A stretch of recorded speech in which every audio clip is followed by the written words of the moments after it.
Who the hell? Elliot.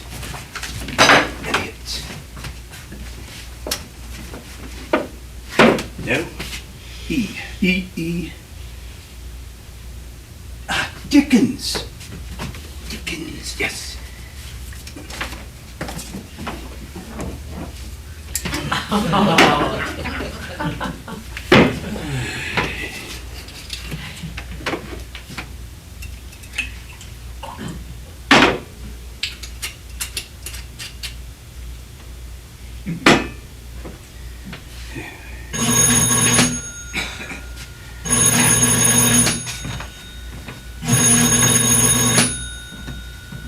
Yes? Well, of course I'm still here. I've got that Open University woman coming, haven't I? Well, of course I told you. Well, darling, you shouldn't have prepared dinner, should you? Because I distinctly remember saying that I would be late. Yes, I probably shall go to the pub afterwards. I shall need to go to the pub afterwards. I shall need to wash away the memory of some silly woman trying to get inside the head of Henry James, or whoever it is we have on this course. Oh God, why did I take this on? Ah, yes. Yes, I suppose I did take it on to pay for the drink. Well, for heaven's sake, what is it? We'll just leave it in the oven. Darling, if you're trying to induce some feeling of guilt in me over the prospect of a burnt dinner, you should have prepared something other than lamb and ratatouille. Because I like my lamb done to the point of abuse, and even I know that ratatouille cannot be burned. Darling, you could incinerate ratatouille and still it would not burn. What do you mean? Am I determined to go to the pub? I don't need determination to get me into the pub. Oh, look, I've got to go. There's someone at the door. Yes. Yes, I promise. Only a couple of pints. 4. Yes. Come in. All right. Yes. Bye-bye. That's right. You just pop off and put your head in the oven. Come in, come in. Oh, I'm coming in, aren't I? There's a bleeding handle on the door. You ought to get it fixed. Yes, I suppose I always mean to. Well, it's no good always meaning to. You ought to get on with it. One day you'll be shouting, come in, and it will go on forever because the poor sword on the other side of the door won't be able to get in. And you won't be able to get out. You are?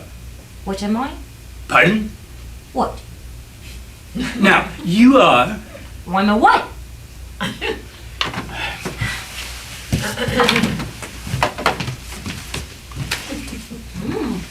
It's a nice picture, isn't it? What?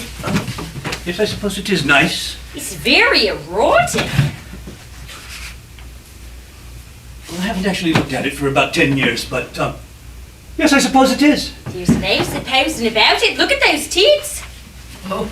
You think it's supposed to be erotic? I mean, you think when he painted it, he wanted to turn people on? Probably. Yeah, I'll bet he did. You don't paint pictures like that so you can admire the brushstrokes, do you? No, you're probably right. Yeah. This is like the pornography of its day, you know. It's like sort of men only. Only in those days they had to pretend it wasn't erotic, so they made it religious. Do you think it's erotic? I think it's very beautiful. Well, I didn't ask you if you thought it was beautiful. Yes, but the term beautiful covers all the many feelings I have for that picture, including that, yes, it is erotic. Do you get a lot like me? Pardon? Do you get a lot of students like me? Not exactly, no. Yeah, I was dead surprised when they took me. I mean, I didn't suppose they would have taken me had it been the proper university, but the Open University's different, isn't it? Yes, well, I barely have more experience of it than you. This is my first OU work. Need the money, do ya? I do, as a matter of fact. Yeah, it's terrible these days, you know, with inflation and all. You work with the ordinary students, don't you? Yeah, the Open University's different, isn't it? Yes, well, it's supposed to have a more comprehensive studentship. Yeah, degrees for dishwashers. Would you like to sit down? No. Can I have a smoke? Tobacco? Yeah. Was it a joke? Would you like one? I would love one. Yeah, have one. I don't smoke. I made a promise not to smoke. Well, I won't tell anyone. Promise? On my oath as an ex-brownie. I hate smoking on my own, and everybody seems to picked up these days. They're all afraid of getting cancer. Are they? Yeah, but they're all cowards. Well, I read this poem once about fighting death and disease. It was dead good. Dylan Thomas. No, Roger McGough. It was about this man who escapes from the hospital and he goes out on the aisle. He gets dead pissed and runs into the street, shouting and challenging death to come and fight him. It's dead good. Yes, well, I don't think I know the actual piece you mean. Oh, it's a great book. I'll bring it. Oh. You probably won't like it though. Why not? It's the sort of poetry you can understand. Can I offer you a drink? What of? Scotch? You ought to be careful with that stuff. It'll kill your brain cells. But you'll have one. All right. You'll probably have a job finding my brain. Water? All right. What's this like? Howard's End? Sounds dead filthy. E.M. Foster. Forster. Oh yeah, Foster. What's it like? Borrow it. Read it. Oh, if I pack in the course, I'll post it to you. Pack it in. Why should you do that? I just might. Or I might decide it was a soft idea. Well, cheers. Well,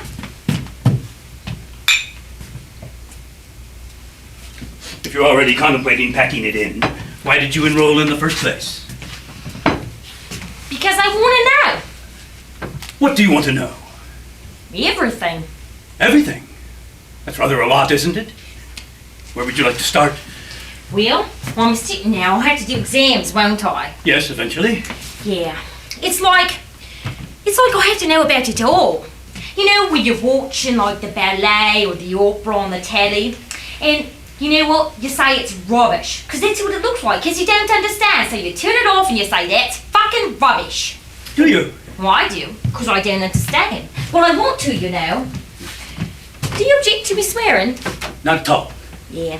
See, the educated people don't mind. It's only the masses who don't understand. You know, I say it to shock them sometimes. You know, when I'm at the addresses, that's where I work. Or say something dead loud like, you know, oh, I'm really fucked.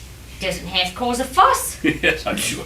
Yeah, but it doesn't cause any sort of fuss with the educated people because they know it's only words and they don't care.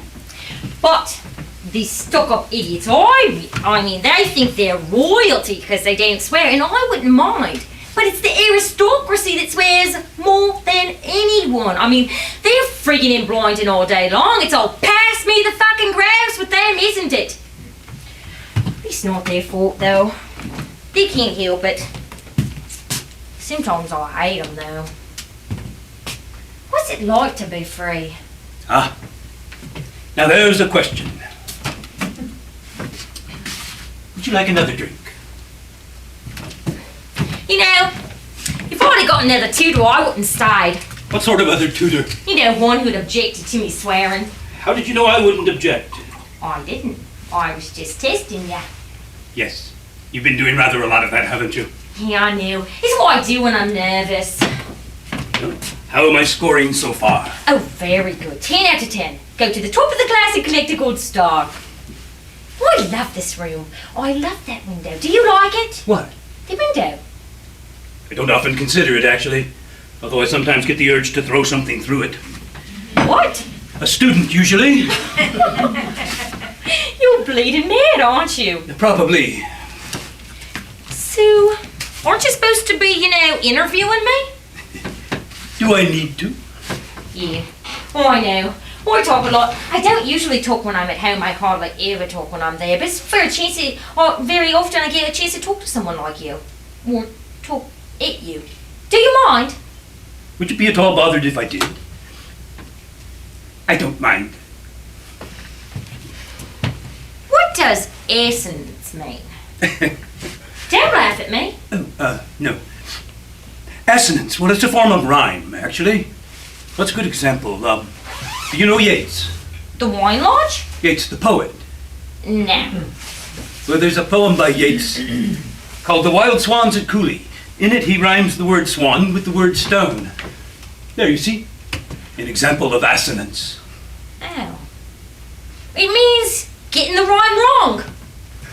Well, I never really looked at it that way, but yes, I suppose it does. But purposefully, in order to achieve a certain effect. Oh. There's loads I don't know. And you want to know everything. Yeah. What's your name? Oh, Rita. Says here, Mrs. S. White. This is S for Susan. It's my real name, but I changed it. I'm not a Susan anymore. I'm a Rita, you know, after Rita Mae Brown. Who? You know, Rita Mae Brown. She wrote Ruby Fruit Jungle. Oh, it's a great book. You want to lend it? Oh yes. Yes, I'd be very interested. What's your name? Frank. Oh, not after Frank Harris. Not after Frank anyone. You think your parents named you after the quality? You know, Frank Ness, Elliot's brother. What? It's a joke, you know. Frank Ness, Elliot's brother. You still haven't got it, have you? You know, Elliot Ness, the famous Chicago copper who caught Al Capone. Oh, when you said Eliot, I assumed you meant T.S. Eliot. Oh, have you read his stuff? Yes, All of it? every last syllable. Honest? Oh, I couldn't get through one poem. I read this thing called J. Arthur Prufrock. Oh, I couldn't finish it. J. Alfred. What? I think you'll find it's J. Alfred Prufrock, Rita. J. Arthur is something else altogether. Oh, yeah. Well, I hadn't thought of that. Gee, I have not half a lot to learn, don't I? You're a lady's hairdresser. Yeah. Are you good at it? Yeah. When I want to be. I don't always want to, you know. They get on my nerves. Who? The women. You know, they never tell you anything that matters, like when you're doing a perm. Well, you can only use, you know, certain sorts of strong perm lotion on hair that's been bleached with certain sorts of cheap bleach. But at least once a month, I'll get a lady in who swears she hasn't used any bleach, you know what I mean? I can see it. I'm looking at it. So, I go ahead and I do the perm and she comes out of the drawer with half an inch of stubble. What do you do about it? Try and sell her a wig. My God. Yeah. You know, women who want their hair doing, they'll stop at nothing. It's like that with the pensioners too. At least once a month I get a pensioner in. She won't tell me she's got a hearing aid. So I start to cut and snip. Another granny gone dead for the fortnight. I'm always cutting hearing aid cords and earlobes. Sound like something of a liability. Well, I am. But it's not my fault. I mean, these women, they come in, they want to be changed. I mean, an hour later, they want to be somebody different. I tell them, I'm a hairdresser, not a plastic surgeon. That's even worse when there's a fad on, you know, like Jennifer Aniston. Who? Jennifer Aniston, you know, Friends? Yeah, it's a telly program on the ITV. You wouldn't watch the ITV though, would you? It's all BBC with you, isn't it? Well, I must confess. Yeah, I knew it the second I walked in the door. I said to myself, he's a flora man. A what? You know, a flora man. Flora? Flowers? No, flora, the bleeding margarine, you know, low cholesterol. It's for people like you who eat Pebble Dash bread. You know, the bread with the little hard bits in it for pebble dashing. Pebble Dash bread? Ah, quick is like lightning. But these women, you see, they want to be changed on the outside. But if you want change, you've got to do it from the inside, like I'm trying to do. So do you think I'll be able to do it? Well, that depends on you, on how committed you are. Are you absolutely sure that you're serious about wanting to learn? Really, I am dead serious. I know I take the piss and all, but that's only because, you know, like, I'm not confident. But I want to be really. Why are you looking at me like that? Because I think you're marvelous. Do you know, I think you're the first breath of air that's been in this room for years. Now you're taking the piss. Don't you know how to recognize a compliment? Oh, be serious. I am. Oh, go away. You don't like saying things like that. Do I?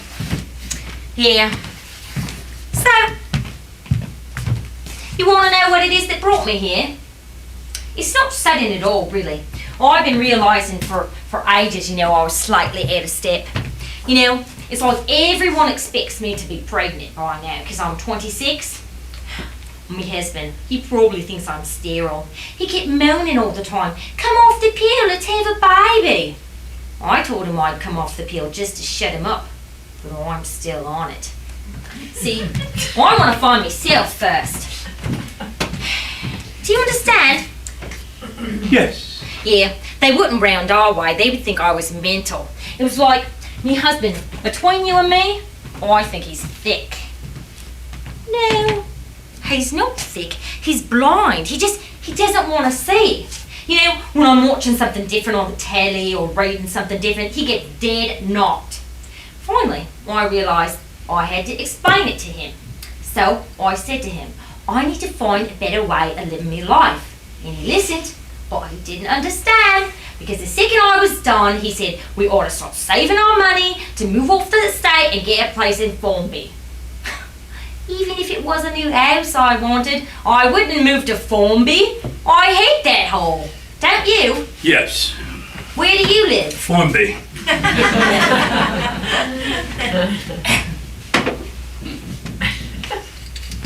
So, You like another drink? no. You don't mind if I do you? Eh? It's your brain cells you're killing. All gone years ago, I'm afraid. So, when do you start teaching me? What can I teach you?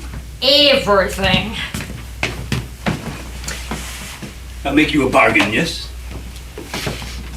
I'll tell you everything I know. But if I do that, then you must promise never to come back here. You see, I didn't actually want to do this course. I allowed myself to be talked into it. I knew it was wrong. Seeing you just confirms that suspicion. My dear, it's not your fault. It was the luck of the draw that you got me, but get me you did. And just between you and me and the walls, I'm actually an appalling teacher. Most of the time it doesn't matter. Appalling teaching is quite in order for most of my appalling students.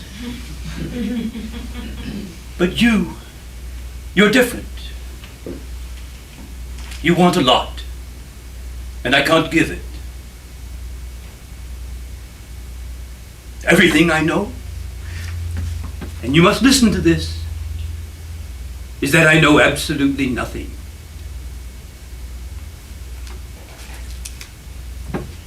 Don't like the hours, Strange hours for this OU thing. They expect us to teach when the pubs are open.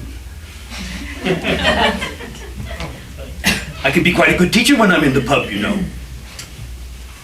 4 pints a week Guinness, and I can be witty as wild. Sorry. There are other tutors. I'll arrange it for you.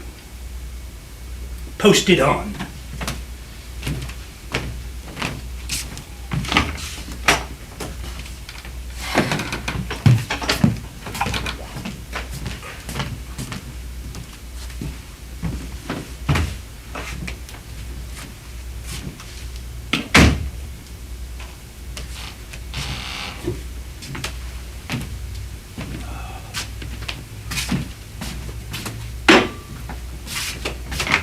Now you listen to me. You're my teacher and you're bleeding well gonna teach me. Well, I've told you there are other tutors. You're my tutor. I don't want another tutor. Oh God, woman, I've told you. You're my tutor. But I don't want to do it, I've told you. Why come to me? Because you're a bleeding mad piss artist who wants to throw his students through a window. And I like you. Don't you recognise a compliment? Do you think I could have a cigarette? Yeah, and next week I'm gonna bring my sisters and give you a haircut. You're not going to be here next week. I am, and you're getting your haircut. I am not getting my hair cut. Oh, I suppose you want to walk around looking like that, do ya? Looking like what? Like a geriatric hippie?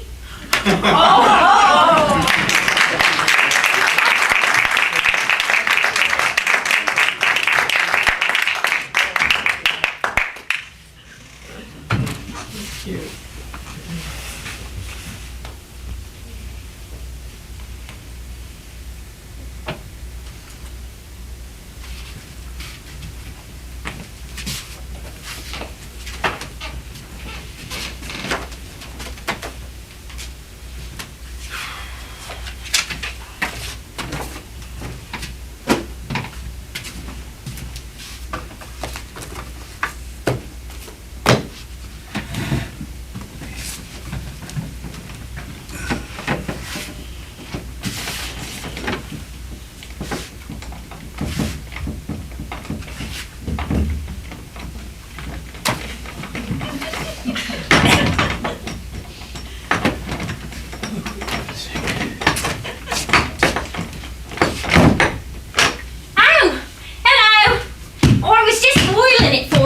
I knew you didn't get around to it. You can keep that. Thank you.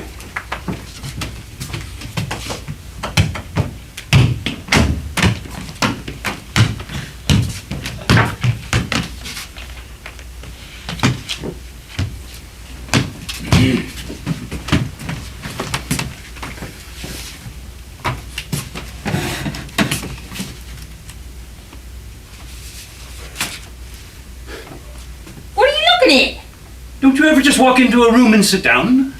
Not when I've got the chair with its back to the door. Oh. Well, if you'd be happier sitting in my chair, you sit here. No, you're the teacher, you sit there. No, it doesn't matter where I sit. You'd be happier there, you sit there. Is it what you like called democracy at work? I don't want to sit down anyway. I just like walking around this room. I love this room. How do you make a room like this? I didn't make it, I just moved in. The rest sort of happened. Yeah, it's because you've got taste. I'm going to have a room like this one day. Nothing phony about it. I mean, it's a mess, but it's a perfect mess. It's like everywhere you put something down, it's just grown to fit there. You mean that over the years it has acquired a certain patina? Do I? I think so. Yeah, it's acquired a certain patina. It's like a romantic movie, isn't it? Over the years, your face has acquired a certain patina.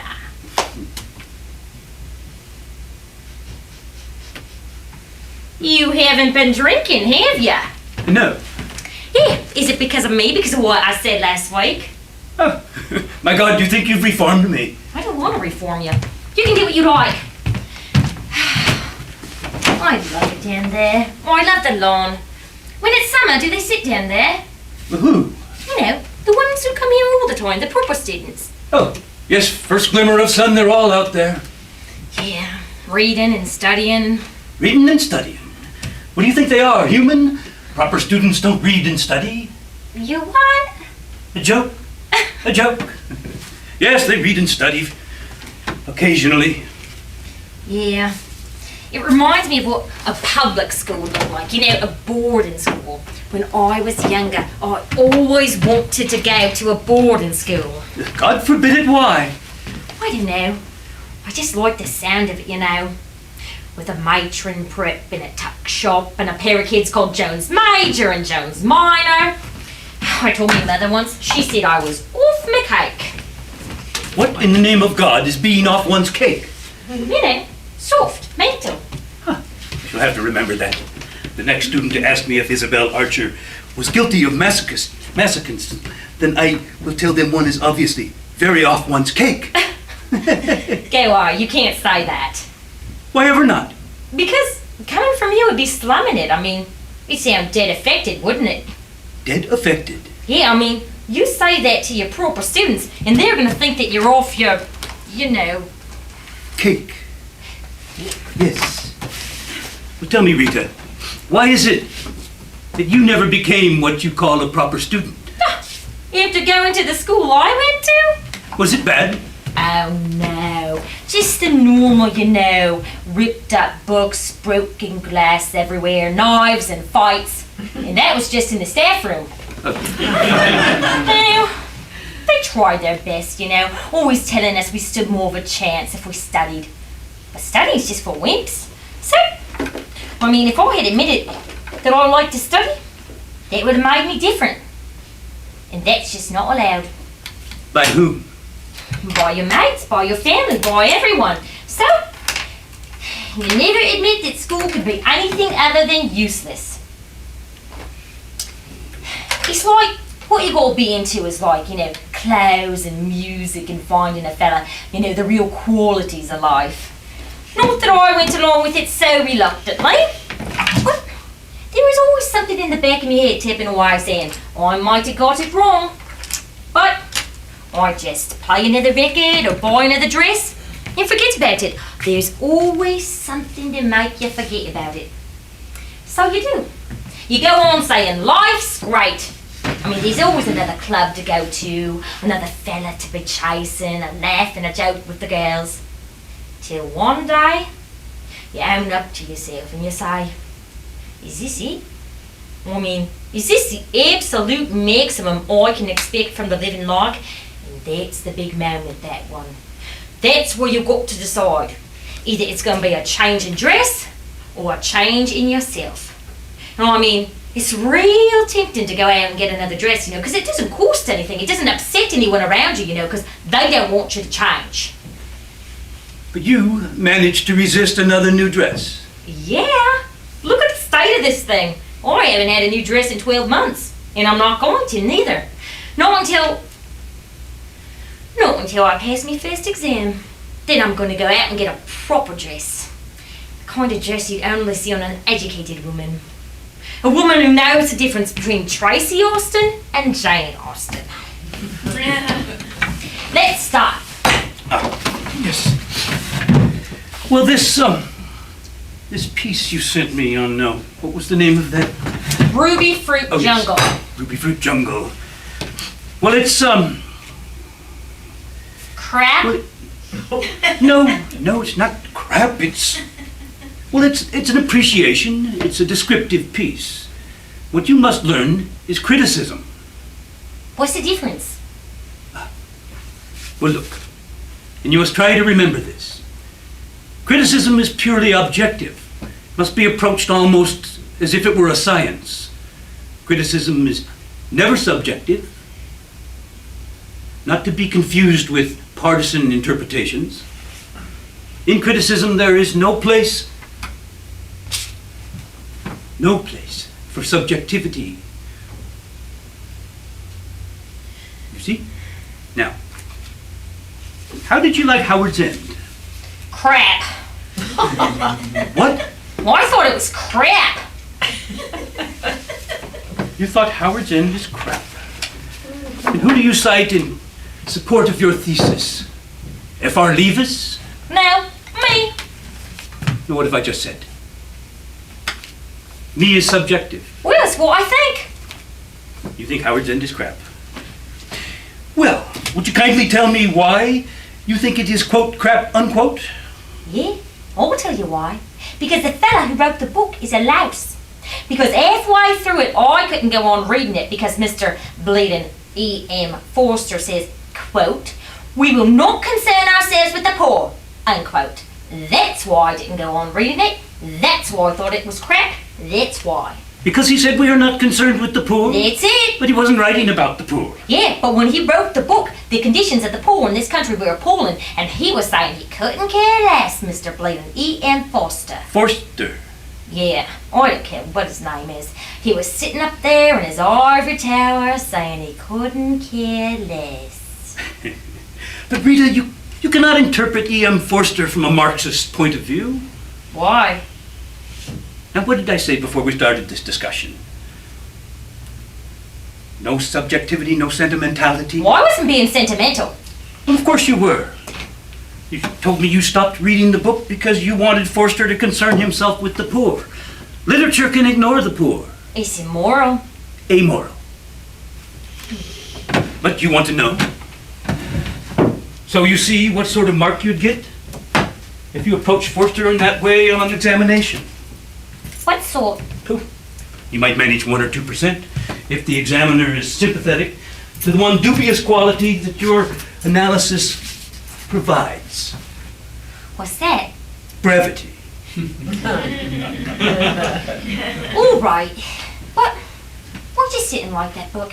Can't we do something else? Something I like? But Rita, the sort of thing you like will not necessarily be the kind of thing that forms the basis of your examinations next Christmas. If you're ever to learn how to pass an exam, you're going to have to learn to discipline that mind of yours. Are you married? What? Are you? What's your wife like? Is my wife at all relevant? Well, I don't know. You married her. Well, as it turns out, she is not at all relevant. I haven't seen her in quite a long time. We split up, all right? I'm sorry. Why are you sorry? I'm sorry for, being nosy. All right. Now, the thing about Howard's Inn... Why did you split up? Rita, perhaps you'd like to take notes. Then when you're asked on an examination to answer a question on E.M. Forster, you can treat the examiner to an essay entitled Frank's Marriage. No, why? I'm only interested. We split up because of poetry. Yeah, what?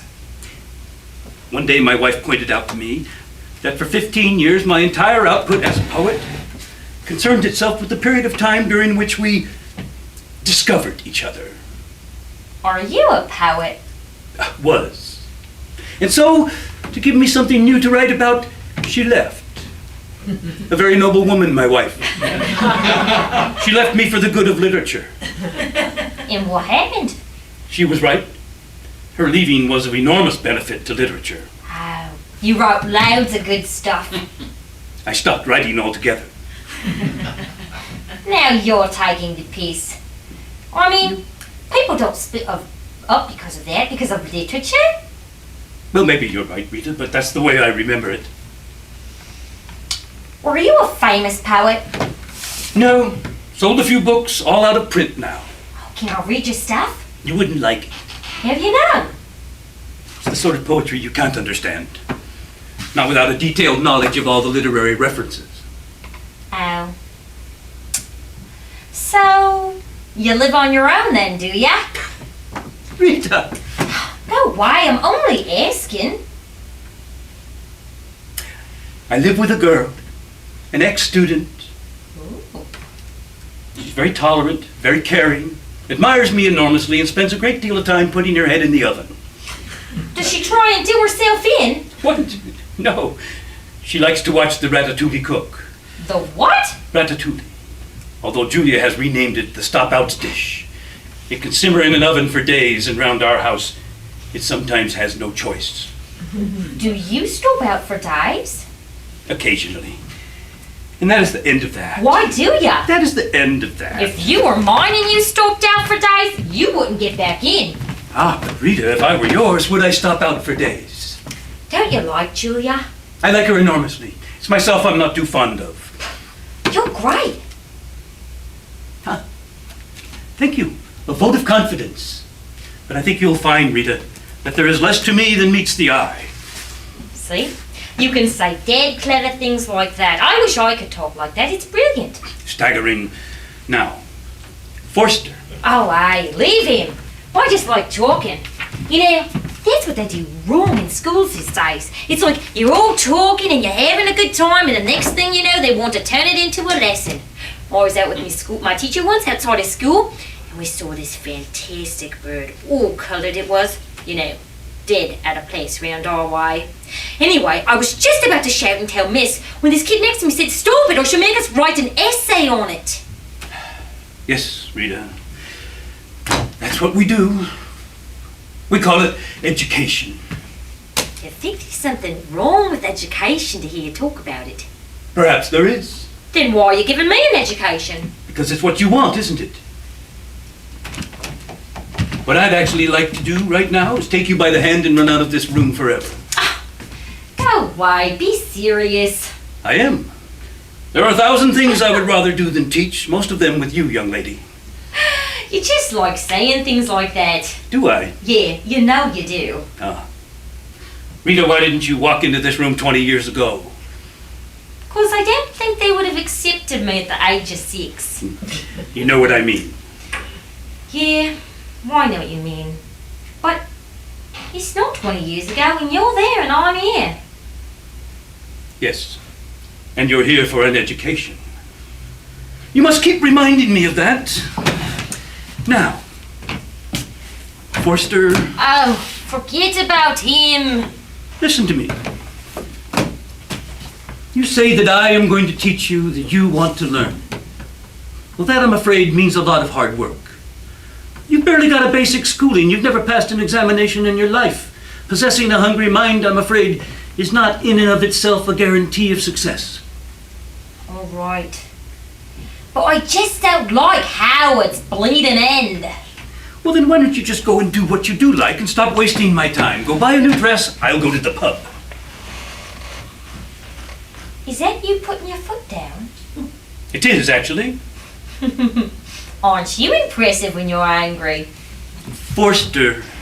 All right, all right. Does Forster's use of the phrase only connect really suggest that he was a frustrated electrician? Rita? In examining Forster, does it help if we consider the 13 amp plug?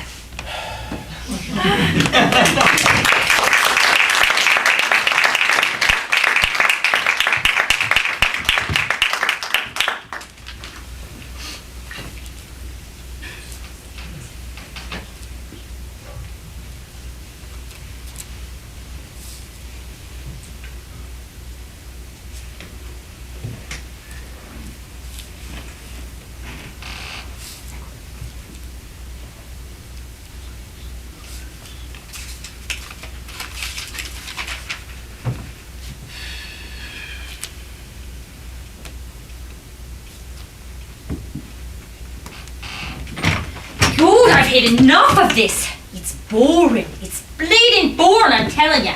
This Forster doesn't half get on my tits. Good. You shall have to show me the evidence. You dirty sod. Yes, I know. It's cutting back on the booze that's done it. Now, what's this? It's a bleeding piece of paper, isn't it? It's your essay. Rita, how in the hell can you write an essay on E.M. Forster with almost entire, complete reference to Harold Robbins? You tell me to bring in other authors. No, don't go on at me. You said reference to other authors will impress the examiners. I said refer to other works. But the examiner, God bless him, is not likely to have read A Stone for Danny Fisher. Well, that's his hard luck. It'll be your hard luck when you fail the exam. Oh, that's prime, isn't it? That's justice for you. I get failed because I'm more well-read than the friggin' examiner? Rita, devouring Pulp Fiction is not being well read. Well, I thought reading was supposed to be good for one. It is. But you've got to be a little more selective. In your favor, you mentioned Sons and Lovers in here somewhere. When did you read that? I read that this week in the Harold Robbins novel. And this dead good book, what was it called? Oh, it had a dead perverted title. It was by that English fella. Which English fella? You know, the one who's like Noel Coward's. What was his name? Somerset Maugham. A perverted book by Somerset Maugham. No, I didn't say the book was perverted. I said the title was. Don't laugh at me. Was it of human bondage? Yeah, that's it. It sounds perverted, doesn't it? Well, so you read 3 novels this week. Yeah, it was dead quiet at the shop. But what would you say if I were to ask you to make a comparison between those 3? Well, they were all good. Yes, but surely you could see the difference between the Robbins and the other 2. Other than one being American-like? Yes. Yeah, well, I guess the other 2 were Portia. But they're all books, aren't they? Yes, but Rita, you seem to be under the impression that all books are literature. Weren't they? No. Oh. Well, how do you know the difference? Well, one has always known, really. Well, see? That's what I gotta work out, you know? Because I don't know the difference. I mean, how do you figure it if you don't know? See, this is what you gotta teach me. I'm dead ignorant. No, you're not ignorant. You just need to become a little more discriminating in your choice of reading material. You're saying I got no taste, is that it? No. It is. It's okay. It's all right. I know. My mind is full of junk. It just needs a good clearing out. All right. That's it. I will never read another Robbins novel again. Oh, read them. By all means, read them. Just don't mention them on exams. Aha! So, you're saying it's okay to go out with the lads and have a bit of slap and tickle as long as you don't go home and tell Mum. Well, yes, I suppose that is what I'm saying.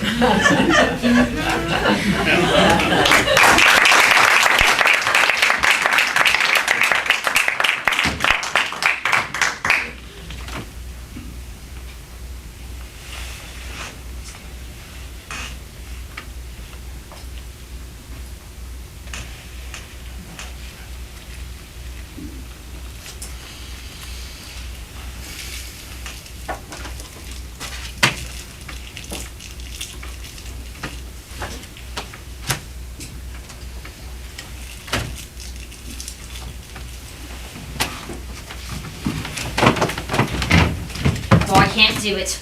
Honest, I can't. I just don't understand. I just don't know what he's on about. Only connect. Only connect. I just can't understand it. Oh, it's easy for you to say you know what he's on about, but I can't figure it. Yes. Well, could we leave Forster for a moment? With pleasure. I want to talk to you about this. Oh. Oh. Yes. In response to the question, suggest how you would resolve the staging difficulties of a production of Ibsen's Peer Gynt.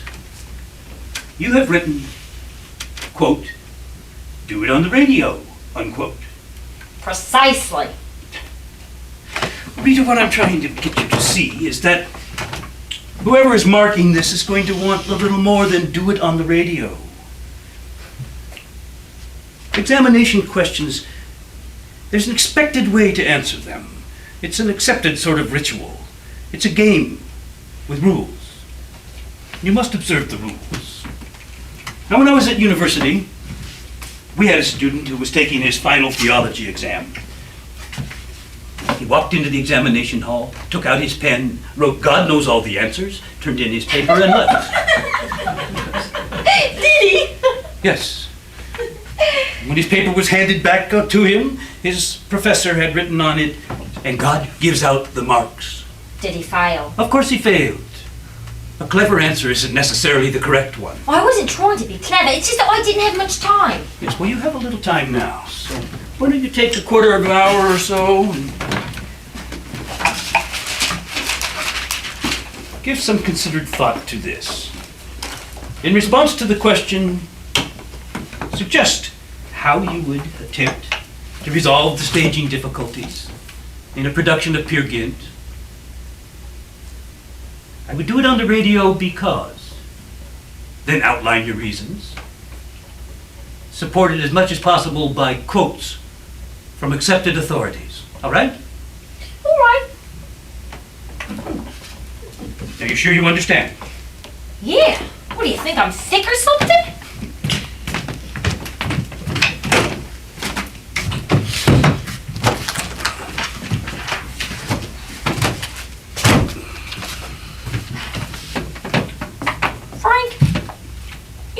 Again. He was searching for the meaning in life, wasn't he? Put at its briefest, yes. Yeah.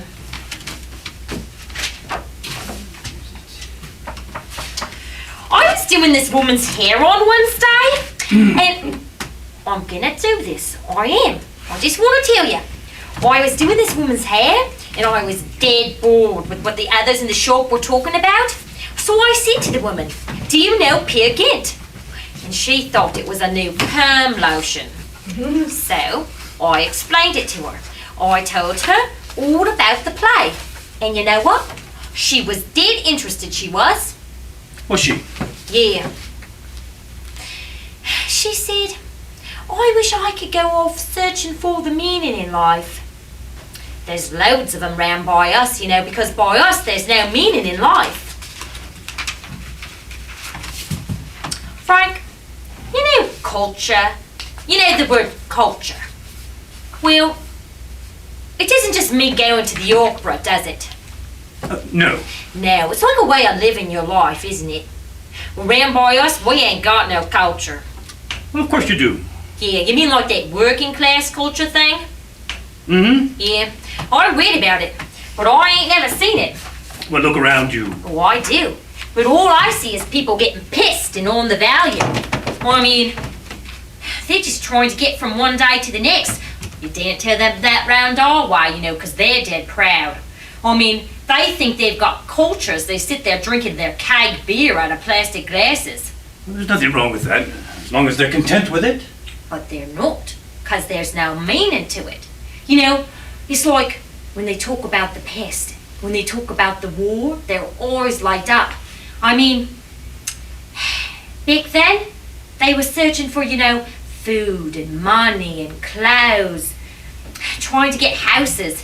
Made them so happy. But now that they've got clothes and money and houses, they know they're better off. But, honest, they know they've got nothing as well, because there's no meaning to it. See, it's like this disease, but nobody mentions it. I mean, everybody just acts as though it's normal, you know, inevitable that there's violence and vandalism and houses burnt out and wrecked by the people they were built for. Yeah, something's wrong. And you know what's the worst thing about it? You know, the people who are supposed to, like, represent the people, you know, like the Daily Mirror and the unions and ITV and the Sun. What do they tell you to do? They tell you to go out and get more money. But they don't want more money. It's like me, isn't it? Like buying new dresses all the time, isn't it? I mean, the unions tell you to go out and get more money, and then ITV and the papers tell you what to spend it on, so the disease is always covered up. Why didn't you take a course in politics? Politics? I hate politics. No, I'm just telling about you round our way. Now, I like what I'm finding here on this course. You know, what you teach me about art and literature, it just feeds me inside. Yeah, I can get through the whole rest of the week if I know I've got coming here to look forward to. Danny tried to stop me coming here. He wanted me to go out to the pub with him and his mates. He hates me coming here. It's like drug addicts, isn't it? They hate it when one of them tries to break away. Yeah, coming here makes me stronger. That's what Danny's frightened of. Only connect. Oh, not Forster. Only connect. Don't you see what you've been doing? Just telling you about round our way. And connecting. Your dresses with ITV, the Daily Mirror. Addicts with you and your husband. Oh. And in the book, no one does connect. Irony. Is that all it is? Is that what it means? Why didn't you just tell me in the first place? Oh, well, I could have told you. But you'll understand something better if you discover it in your own terms. Aren't you clever? Brilliant. Now, Peer Gynt. All right, here again.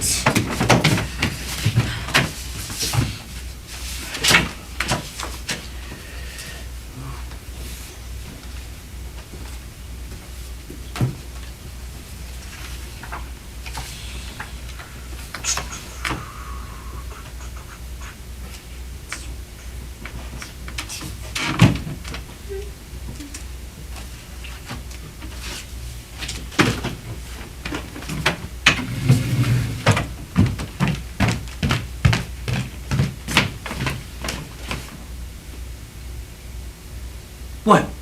I've done it. You've done it.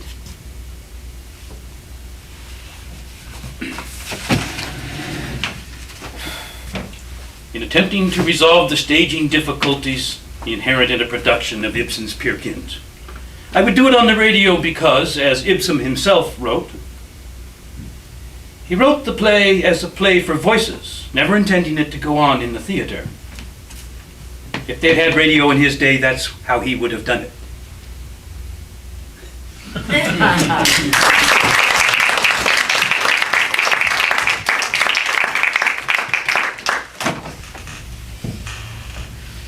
What's wrong?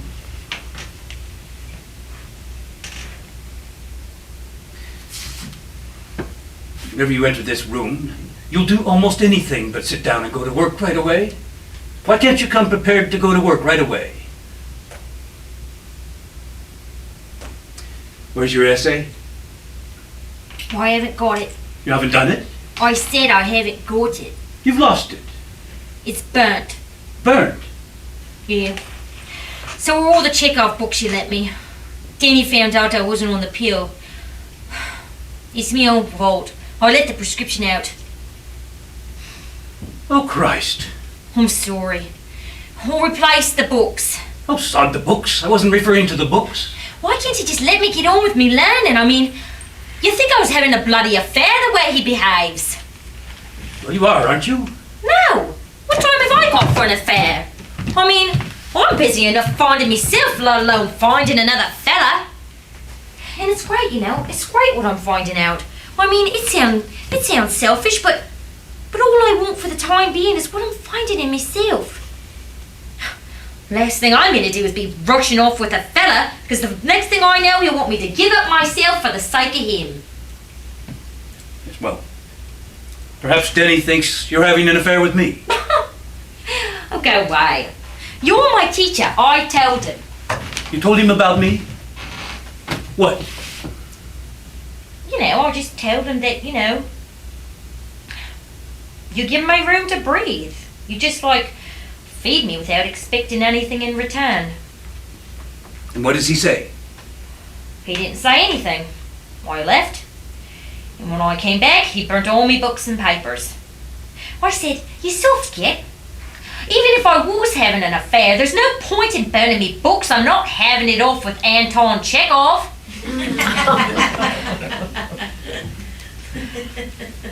He wants to take the life out of me. He wants me to stop rocking the coffin, that's all. You know, coming here doing this, it's given me more life than I've had in years. I told him, we'll have a baby when I have choice. He thinks we have choice already. Choice because we can go to the pub and choose between 8 different types of lager. Choice between Everton and Liverpool, choosing between which washing soap to use, choosing between jobs at the dole or stock and butter. Yes, well, perhaps your husband... No. No. I don't want to talk about him. Why was Chekhov a comic genius? Listen, Rita, for tonight, don't you think we should give the class a miss? No, I don't want to. He can burn me books and papers, but if it's all inside, he can't take it away. You know, it's like that with you. You've got it all inside. Yes, well, let's just leave it for tonight. Let's go down to the pub, drink pots of Guinness and talk. No, I want to talk about Chekhov. I think we should talk about you and Denny, my dear. I don't want to. All right, Chekhov. C for Chekhov.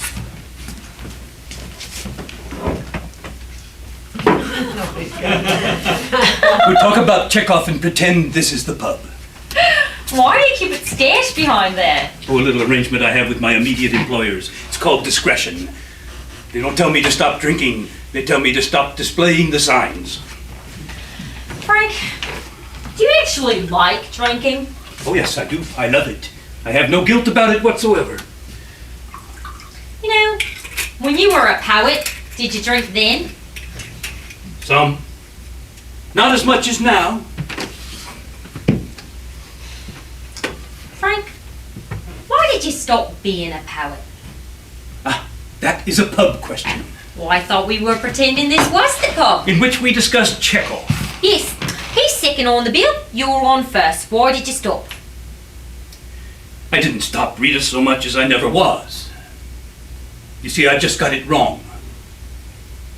Instead of creating poetry, I spent, years and years and years trying to create literature. Well, I thought that's what poets did. What? You know, create literature. Poets should not believe in literature. I don't understand. You will. You will. Sometimes I wonder if I'll understand any of it. I mean, it's like learning a whole new language all over again. You know, I was reading that Chekhov play and I thought it was dead sad. Tragic. I mean, everyone's committing suicide in that Constantine kid. He's trying to create his masterpiece and everybody's laughing at him. Then I read this blurb on how everyone's saying Chekhov is a comic genius. Yes, well, it's not comedy like... Well, it's not stand-up comedy, it's... Well, have you ever seen Chekhov in the theatre? No, does he go? Have you ever been to the theatre, Rita? No. You should go. Hey, let's go tonight. What? Me go to the theatre? God, no, I hate the theatre. Then why the hell are you sending me? Because you want to know. You come with me. Oh, and what do I tell Julia? Tell her that you're coming to the theatre with me. Oh, Julia, I won't be in for dinner tonight. I've gone to the theatre with ravishing Rita. Sod off. I'm serious. Would she really be jealous? If she found out I was at the theatre with an irresistible thing like you, Rita, it would be deaf and dumb breakfast for a week. Why? Why not? I didn't know. I just thought that she wouldn't be jealous. As ridiculous as it may sound to you, even a woman with an MA is not above common jealousy. But what is she going to be jealous of me for? It's not like I'm going to rape you in the middle of the Seagull. Oh, what a pity. You could have made the theatre exciting for me again. Go by, Frank. You never tell the truth, do ya? What do you mean? No, you just like evade it with jokes. Come on, come to the theatre with me. We'll have a laugh. Will we? Yeah, come on. We'll ring Julia. What's the number? We will not ring Julia. Anyway, Julia's out tonight. So what are you going to do? Go to the pub? Yes. Come on, come with me. You'll have a better time with me than you will at the pub. Will I? Yeah, you know you will. Come on. What is it you want to see? The importance of being thingy. Well, the importance isn't playing at the moment. It is. I passed the church hall on the bus and I saw the poster. An amateur production? You suggesting that I miss a night in the pub to watch amateurs play The Importance in a Church Hall? Yeah, it's the same play, isn't it? It doesn't matter who's performing it. Possibly, Rita. Come on, let's go. I'm dead excited. I've never seen a live play before. Well, there's no guarantee you'll see a live one tonight. Why? Just because they're amateurs? You gotta give them a chance. They might be good. Oh, yes. You're an awful snob, aren't you? All right. Have you seen it before? Oh, of course. Well, don't go telling me all about it. Don't go spoiling it for me.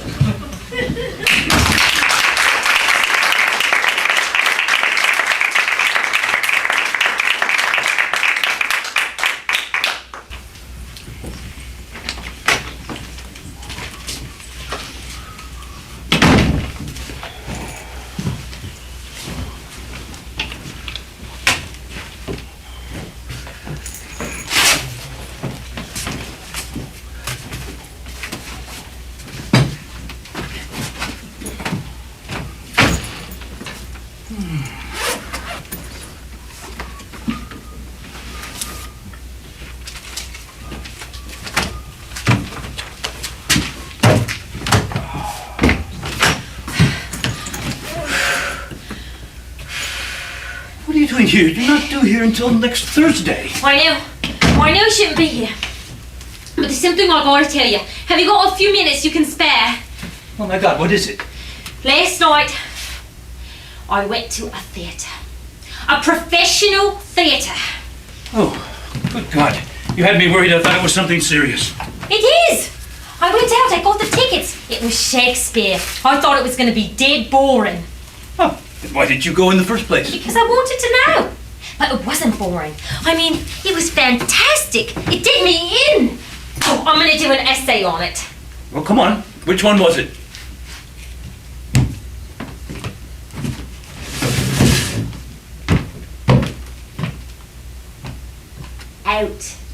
Out, brief candle. Life is but a poor player that struts and frets its hour upon the stage. and then is heard no more.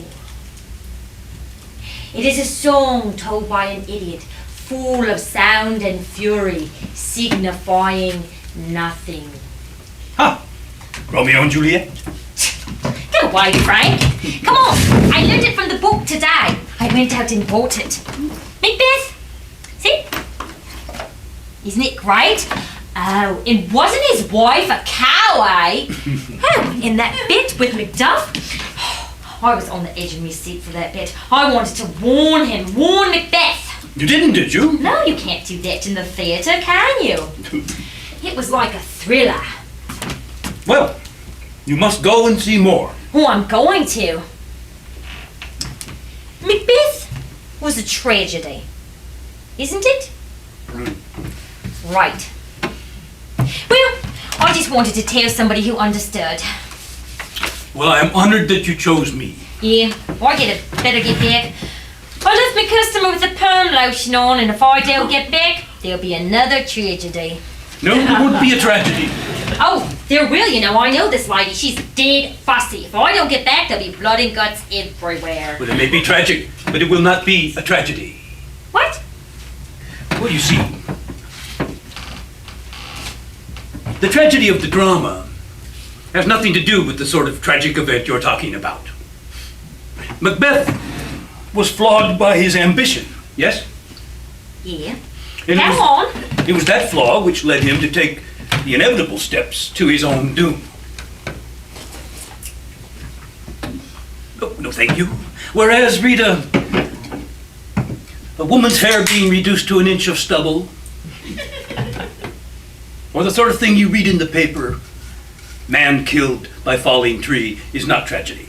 And it's for the poor sod underneath the tree. Oh, well, it's tragic. It's absolutely tragic. But it is not tragedy in the way that Macbeth is tragedy. Tragedy in dramatic terms is inevitable, preordained. Yeah. I just thought it was a dead fantastic story. But the way you say it makes me see all sorts of things. It's fun tragedy, isn't it? Yeah. All of them out there, they know all about that sort of thing, don't they? Look, how about a proper lunch? Lunch? Christ me, customer! I left the lotion on! If I don't get back, she only wanted a demi-wave. She's gonna come out looking like a friggin' gollywog. Hey, listen, Frank. Tomorrow I'm going to the art museum. Would you like to go? It's me half day off. All right. All right. Oh, and what are you doing on Saturday? Why work? When you finished work. Well, I don't know. I want you to come over to the house. Why? Well, Julia's organized a few people to come round for dinner. You want me to come over? Why? Well, what do you think? I don't know. Well, because you might enjoy yourself. Will you come? Do you want me to? Well, what do you want to do? All right. I'll come. Oh, will you bring Denny? Oh, I don't know if he'll come. Well, ask him. All right. What's wrong? What shall I wear?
No, I don't mind. two less at the dinner table means that much more vino for me. But Julia's the stage manager type. She's having 8 to dinner. She expects to see 8. She loves order. I suppose that's why she took me on, gives her lots of practice. Anyway, having to cope with 6 instead of 8 was very hard on Julia. I don't expect any sort of apology if you don't want to come. I did apologise. Sorry he couldn't come? Scribbled on the back of an essay and thrust through the letterbox? Rita, that's hardly an apology. Well, what does the word sorry mean? Well, I told Denny that we were coming to yours, and he went mad. We got in a big fight. Oh, I'm sorry I didn't realize. But why couldn't you explain? Why couldn't you say that was the reason? Because it wasn't. I was going to come. I told him if he didn't want to come, he could piss off. And I tried. I did. All day Saturday, all day at the shop, I was trying to think, what can I wear? What can I wear? I got home, I tried on 5 different dresses, and they all looked bleeding awful. And then I was trying to think, what can I say? What can I talk about? And it's all jumbled up in my head. I can't remember if it's Wilde, who's Whitty, and Shaw, who's Shaffian, or who the hell wrote Howard's End. Oh, God. And then I got on the wrong bus to your house. It took me forever to get there. And when I walked up the driveway, I saw you all inside, talking and laughing and sipping on your drinks. And I couldn't come in. Well, of course you could. No, I couldn't. I brought the wrong sort of wine. When I was in the off license, I knew I was buying the wrong stuff, but I didn't know what the right stuff was. Oh, Rita, you weren't expected to dress up or buy wine? When you go out, don't you dress up? Don't you buy wine? Well, yes. Well? Well, what? Well, you wouldn't buy the sweet sparkling stuff, would you? Does it matter what I would do? You could have walked in with a bottle of Spanish Blanc. It wouldn't have mattered. It was Spanish. Rita, why couldn't you relax? It wasn't a fancy dress party. You weren't expected to dress up. I just wanted you to be yourself. Don't you realize how people would have seen you if you just breezed in? They would have seen someone who is funny, charming. I don't want to be charming. Funny? What's funny? I don't want to be funny. I want to talk seriously with the rest of you. I don't want to spend the night taking the piss, coming out with the funnies, because that's the only way I can get into the conversation.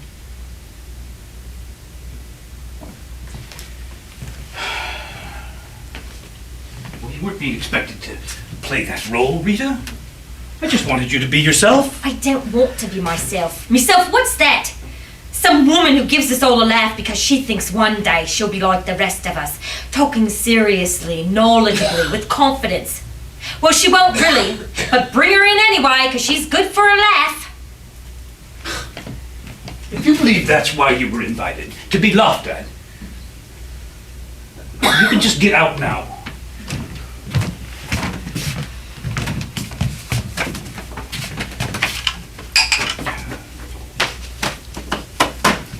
You were invited because I wish to have your company. And if you can't believe that, I suggest you stop visiting here and start visiting an analyst who can cope with paranoia. I'm all right here with you in this room. But when I saw them, I couldn't come in because I would have seized up. Because I'm a freak. I mean, I can't talk with the people I live with anymore, and I can't talk with the likes of them on Saturday or them out there because I can't learn the language. I'm a half-caste. I went back to the pub where Denny was, and my mates and my mother, and our Sandra. I decided I wasn't coming here anymore.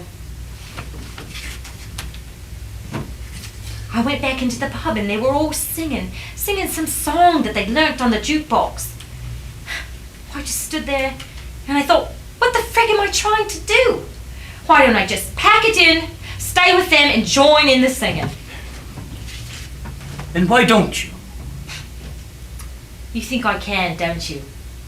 You think because you pass a pub doorway and you hear singing that it's all okay, that we're all surviving with the spirit intact. Well, I did join in the singing, and I didn't ask questions.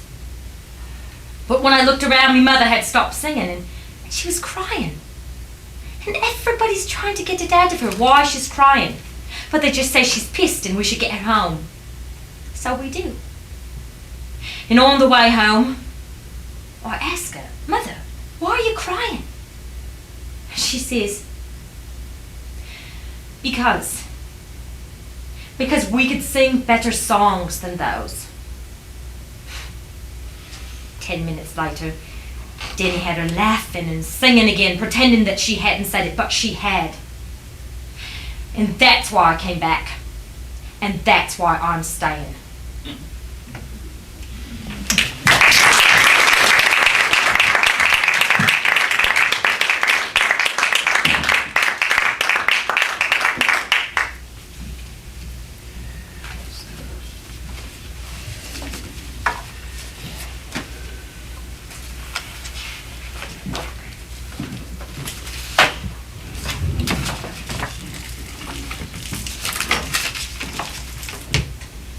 One second.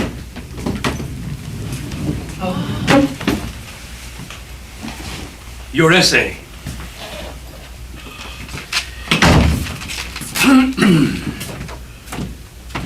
What's that? It's my case. Where are you going? My mother's. What's wrong? Rita? I went to work. When I came back, then he picked my case. He said, either I stop coming here and come off the pill, or I could get out altogether.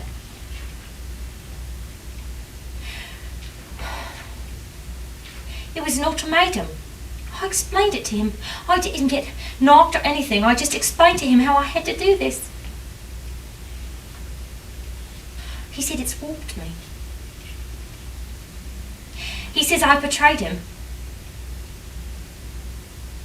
I suppose I have. No, why have you? I know I have. I know I betrayed him. But I couldn't betray myself. Why can't he just see that?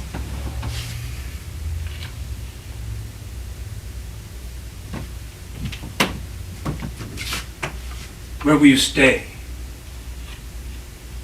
My mother's. She said I could stay there for a week. Then after that, I'll get a flat. I'm sorry. It's just that. Come, sit down. It's okay. It's okay. Just give me a minute. What was me Macbeth essay like? Oh, sod, Macbeth. Why? Rita. Come on, tell me what you thought. Under the circumstances, No, it doesn't matter. It doesn't, the circumstances. In the circumstances, I need to go on with it, to do this. I don't want pity, Frank.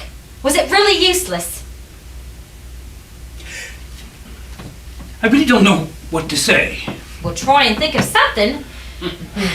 Go on, Frank. Was it rubbish? If it was rubbish, you can tell me. Was it rubbish?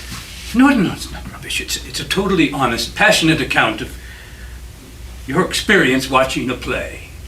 It's an unashamedly emotional statement about that experience. Sentimental? No, too honest for that. It's almost moving. But in terms of what you want me to teach you, passing exams, well, in those terms, it's... Oh, God, Rita, don't you see? Say it. Go on, say it. In those terms, it's worthless. It shouldn't be, but it is. In its own terms, it's wonderful. It's worthless. You said it. And if it's worthless, you've got to tell me. I don't want pity. You've got to be honest with me, Frank, because I want to write essays like those on there. I want to pass and learn exams like they do. But Rita, if you're to write that sort of thing, you're going to have to change. All right, tell me how to do it. I don't know that I want to tell you. I don't know that I want to teach you, Rita. What you have is already valuable. Valuable? What's valuable? The only thing I value is coming here once a week. But if you're to learn how to write that sort of thing, to pass examinations, you're going to have to suppress, perhaps even abandon your uniqueness. Don't you realize? That's what I want. Is this your way of telling me that I'm no good, that I can't do it? No, it's not Because that if at that's all. what you're saying, I'll leave now. No, of course you're good enough. See, I know it's hard for you with someone like me. But with me, you just gotta be dead firm. I don't want pity. I want you to be honest with me. So if I write an essay that's not good, just tell me. It's crap. And we'll do it again. See? Crap. So we dump it in the bin. And we start again.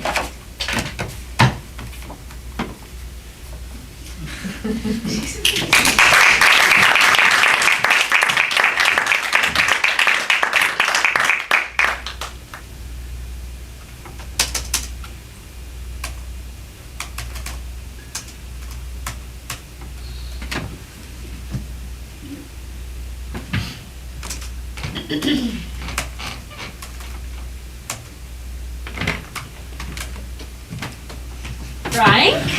And what is this vision returned from the city? Welcome back. Hello. It was fantastic, Frank. Oh, it was so great. What are you talking about? London or summer school? Both. I hung up with the same group all week. Oh, we had a great time, Frank. Dead late every night. We went to the theatre, we partied, we got dead pissed all the time, talked and talked and talked, stayed up late every night. So you won't have had time to get any work done then? Work? Work? We never stopped. Lashing us with it, they were. Another essay. Lash. Do it again. Lash. It was dead good, though. Another lecture. Smack. You know, at first, I was going to come home. Well, I was dead scared. I didn't know anyone. But then, the first day, I was standing in the library, you know, looking at the books, pretending I was dead clever. And this tutor came over, and he said, "Are you familiar with Ferlinghetti?"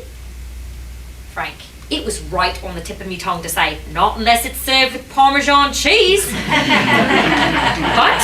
I did it, and I heard myself say, actually, I'm not too familiar with the American poets. Frank, you would have been dead proud of me. Anyway, we talked for ages. He told me all about the American poets, and you know what? He wasn't even one of the official tutors. Yeah, then there was this big lecture hall. It must have said at least 1,000 people. And when the tutor was done giving the tutorial, he said, "Does anyone have any questions?" And Frank, I stood up.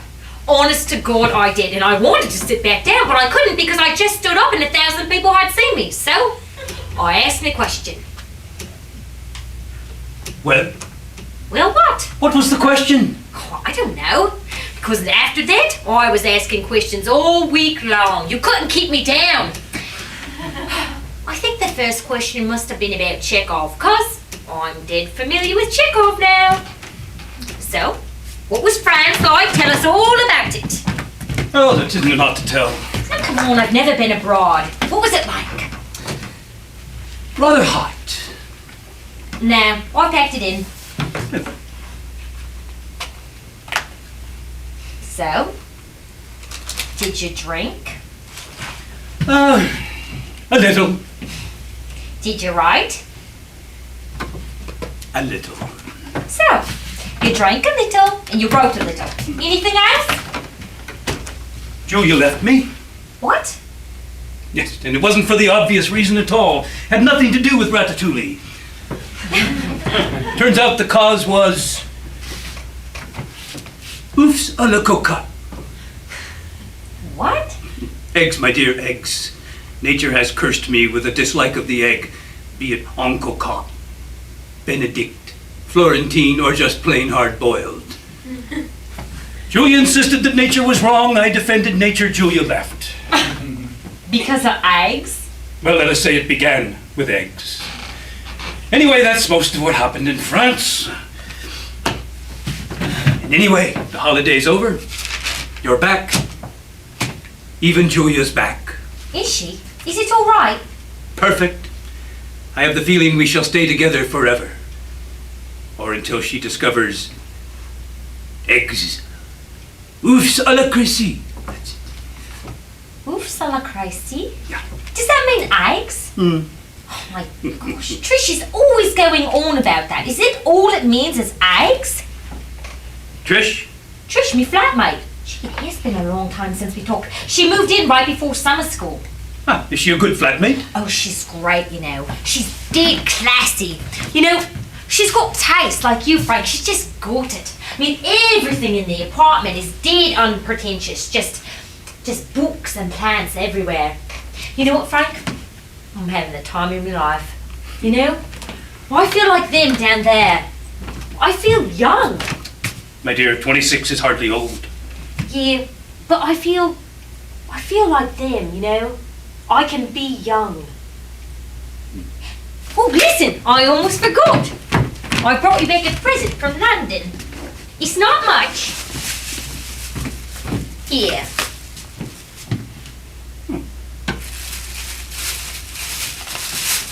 Read the inscription.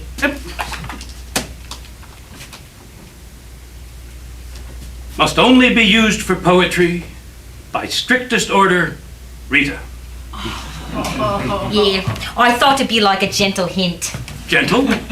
Yeah, every time you try to write a letter with it, you'll feel dead guilty because you're not writing poetry.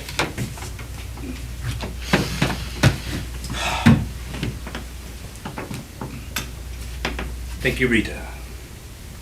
My pleasure. Come on! What are we doing this semester? Let's do a dead good poet. Come on, let's do the tutorial down there. Down where? On the lawn. Rita, no one sits out there this time of year. Yeah, they do. There's some of them out there right now. Well, they'll have wet bums. What's a wet bum? You can sit on the bench. Come on! Come on! No, Rita, I absolutely protest. Why? Like Dracula, I have an aversion to sunlight. All right. Let's open the window. Well, if you must open the window, then go on, open it. It won't bleeding budge. I'm not surprised. That window hasn't been open in generations. The room needs air. The room does not need air, thank you very much. Yeah, a room is like a plant. A room is like a plant. Yeah, it needs airing. And water too, presumably. If you're going to make an analogy, let's take it the whole way. Let's get a watering can and water the carpet. When we bring up a couple of tons of soil, some fertilizer, we can make cuttings and create other little rooms. You're bleeding mad, aren't you? Well, you said it. You distinctly said it. A room is like a plant. Well? Well, what? Well, any analogy will break down eventually. Yes, some break down sooner than others. A dead good poet, you say? Well, we have one on this course. I was going to introduce you to him earlier. Now, where is he? He's somewhere right here.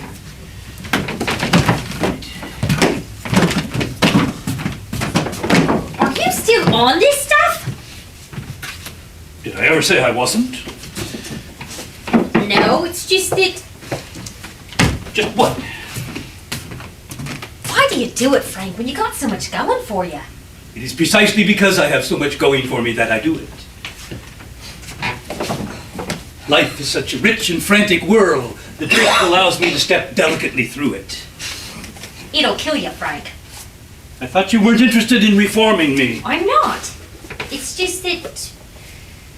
What? I thought maybe you stopped reforming yourself. Under your influence?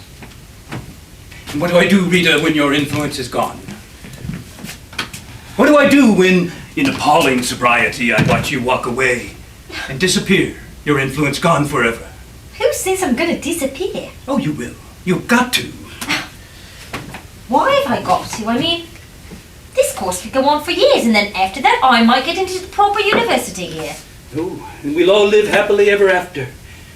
No, your going is as inevitable as Macbeth? tragedy, yes. Except it won't be a tragedy, because I shall be glad to see you go. Well, thank you very much. Will you really? Be glad to see you go. Well, I certainly don't want to see you spend the rest of your days in a room like this. You know, you can be a real misery sometimes. A minute ago I was dead happy, and now you make me feel like I'm having a bad night in the mortuary. Well, here's something to cheer you up. Your dead good poet, Blake. Blake, William Blake? The man himself. You will understand him, Rita. They overcomplicate him, but you'll understand. You will love the man. I know. Here. Here. Read this. Oh, Rose, thou art sick. The invisible worm that flies in the night through the howling storm has found thy bed of crimson joy, and its dark secret love does life destroy. You know it. Yeah, we did him at summer school. Blake at summer school? You weren't supposed to have Blake at summer school, were you? Nah, but we had this tutor. He was a real Blake freak. I mean, he couldn't do anything without talking about Blake. He couldn't even go and get his dinner in the refectory without talking about Blake. I mean, Blake and chips. He was all right, though. You know, at the end, we got him this present, and we wrote on it, the rose, but we switched it about a bit, and we put, oh, Rose, thou art sick, just mangled and dead since the rotten gardener pruned off your head. Anyway, I thought he was going to be dead more, but he wasn't. He said, parody is merely a compliment masquerading as humor. So you've already done Blake? Did you cover the songs of innocence and understanding? Well, yeah. You don't do Blake without doing innocence and understanding, do ya? Of course not.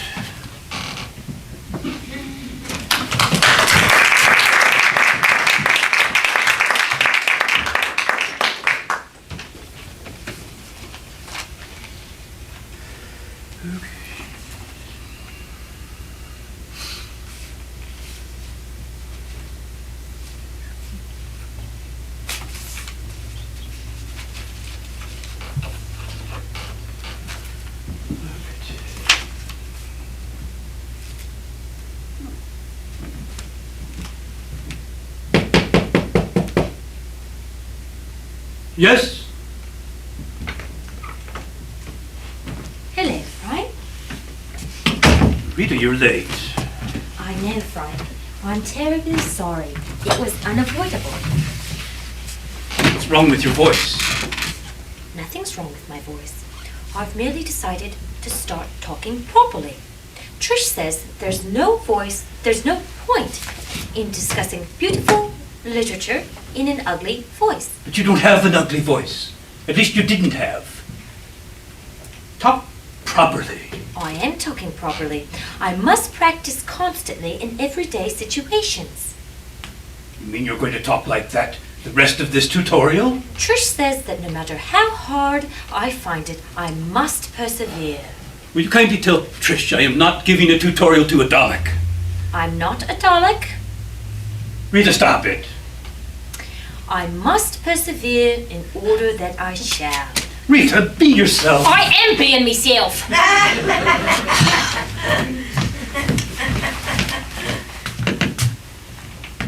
What's that? What? On your back?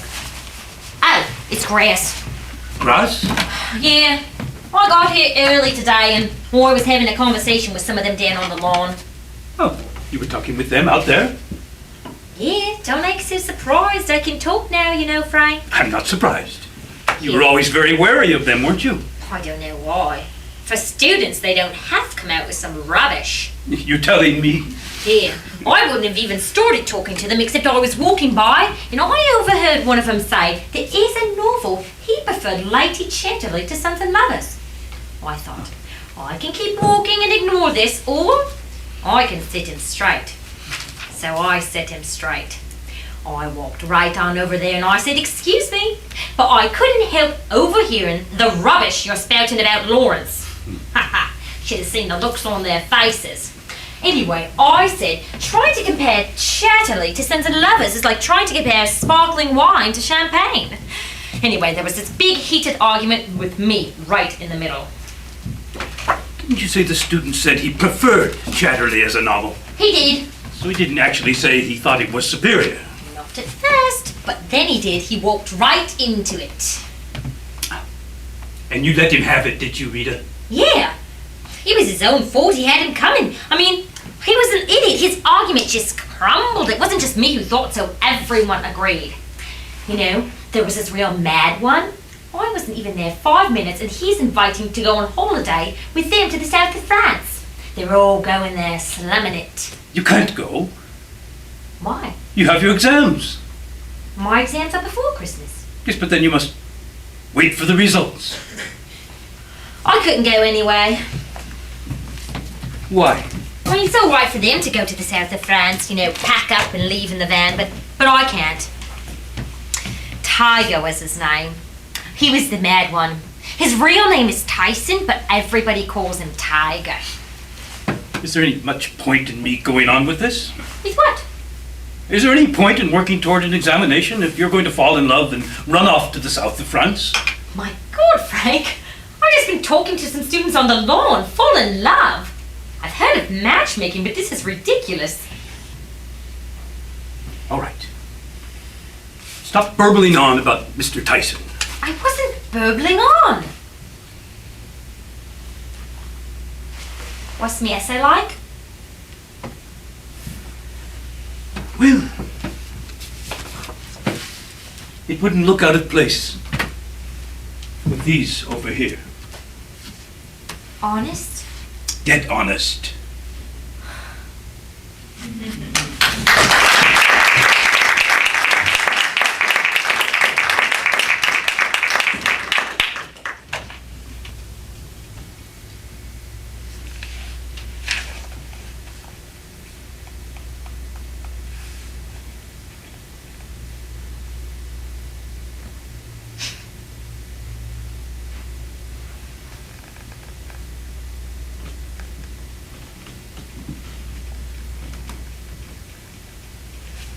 Whoa, sod.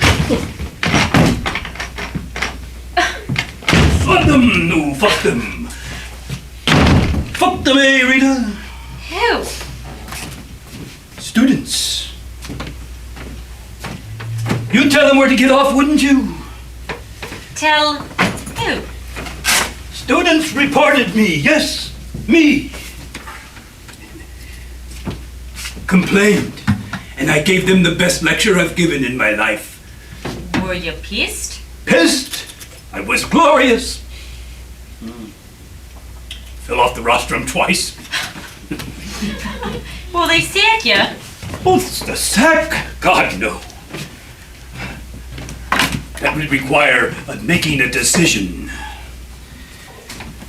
Pissed is all right. For the sack, it'd have to be rape on a grand scale. And not just students either. That'd only be a misdemeanor. It'd have to be nothing less than buggering the bursar. Oh, sabbatical, they suggested. A year or 10. In America or Europe. I suggested Australia might be more apt, but the illusion was lost on them. You're mad, Frank. I know. Completely off my cake.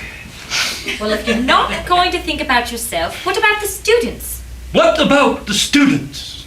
Well, it's hardly fair to them if you're so pissed you're falling off the rostrum. I may have fallen off, but I went down talking, and I came back up talking. I didn't miss a syllable. What are they to complain about? Maybe they're thinking about your own good. And maybe they're a pack of mealy-mouthed pricks who wouldn't know a poet if you beat them about the head with one. Assonance, I said to them. Assonance means getting the rhyme wrong. They looked at me as if I had desecrated Wordsworth's tomb. Look, Frank, why don't I come back next week and we'll talk about my Blake essay then? We've got a tutorial, you can't go, no. Frank, I don't think you're in any fit state for a tutorial. I'll come back next week, eh? No, go, you can't go. Sober, watch.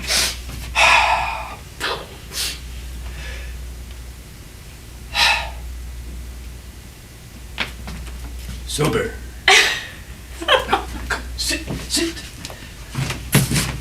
Got something I want to show you.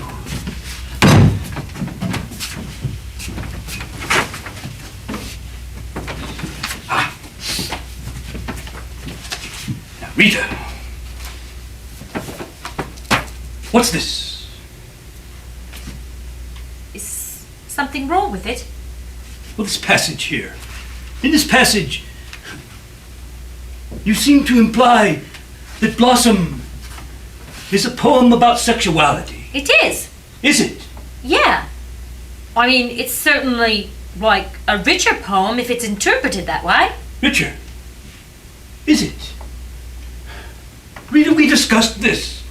Blossom is a simple, uncomplicated piece about a blossom as if seen through the eyes of a child. In one sense, but it's sort of like the poem about the rose, isn't it? I mean, it becomes a more rewarding poem when it's interpreted on a number of different levels. You think it gains by that interpretation? Is my essay wrong, Frank? No, it isn't wrong. But I don't like it. You're being subjective. Yes, I suppose I am. Maybe what you're saying that you don't like is that you don't see any of your own views in it. Maybe that is what I mean? Yes, but when I first came to you, you didn't give me any of your views. You let me come up with my own.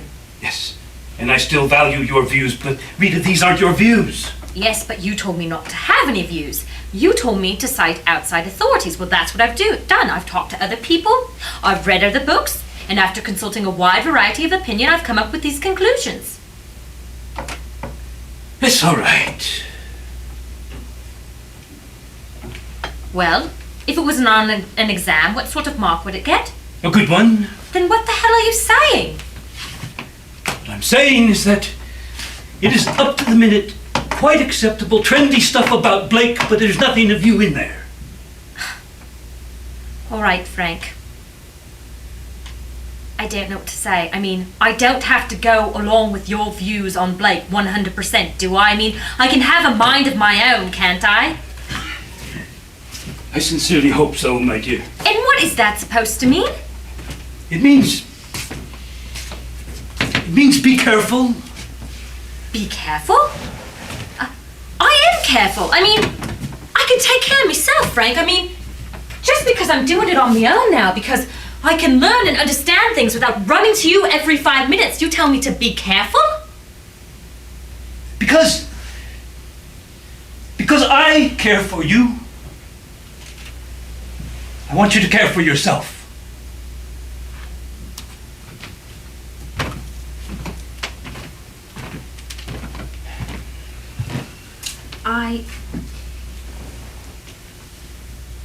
I care for you too, Frank. It's just that you need to leave me alone a bit. I mean, I can do it now and understand. You don't have to hold my hand as much. I can do it on my own now, Frank. And I'm sorry. It's just that you keep treating me as though I'm the same as when I first walked in here. And I understand now, Frank. I mean, I know the difference between Harold Robbins and Somerset Maugham, and you're still treating me as though I'm caught up on Ruby Fruit Jungle. You understand, don't you, Frank? Entirely, my dear. I'm sorry. No, not at all. Finally got around to reading it, you know. Ruby Fruit Jungle. It's excellent. Go away, Frank. Of its type, it's quite interesting, but it's hardly excellence.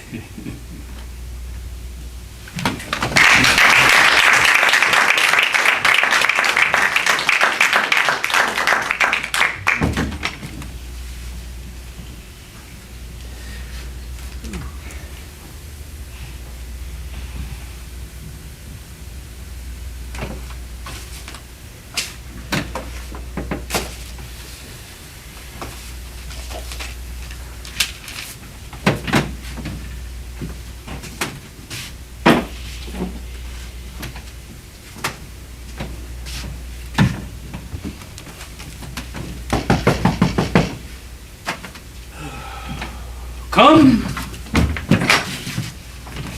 Frank, I know I'm late. I'm sorry. I'm terribly sorry. I was talking with some of the others and I just lost track of time. Talking. Yeah, if it will go in my favour, I was talking about Shakespeare. Yes, I'm sure you were. I'm sorry. I'll come back next week. I'm sorry. Rita, don't go. No, I've wasted your time, Frank. I'll come back next week. I'll be on time, I promise. Rita, sit down.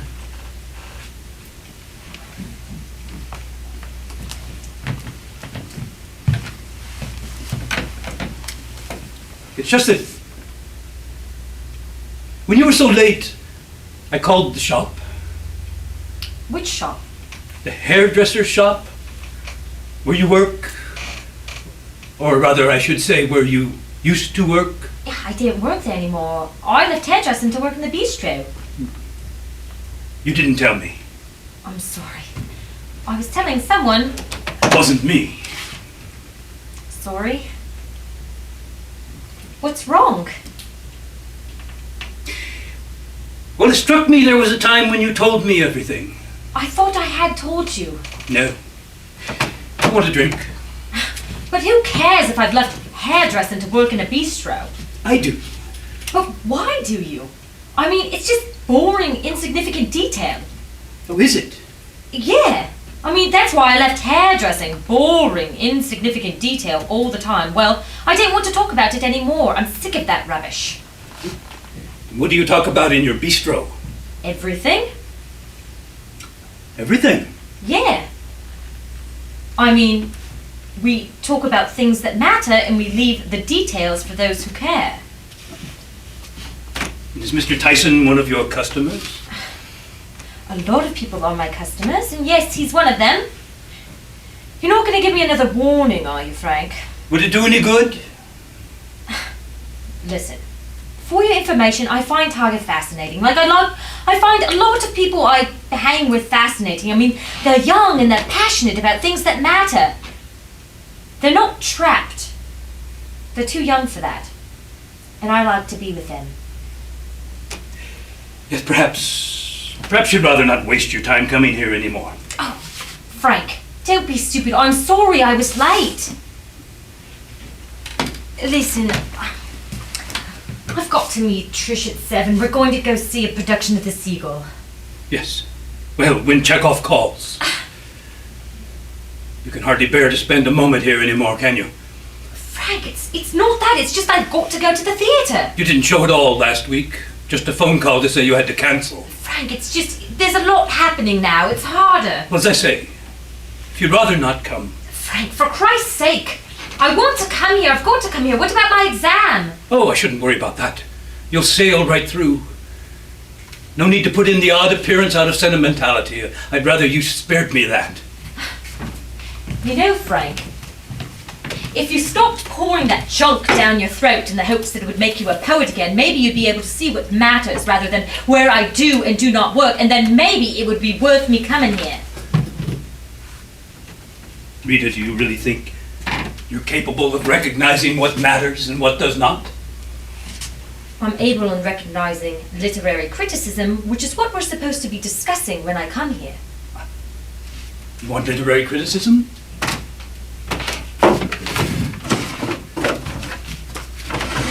I want an essay on that lot by next week. What's this? No sentimentality, no subjectivity, pure literary criticism, a critical assessment of a little-known English poet. Me.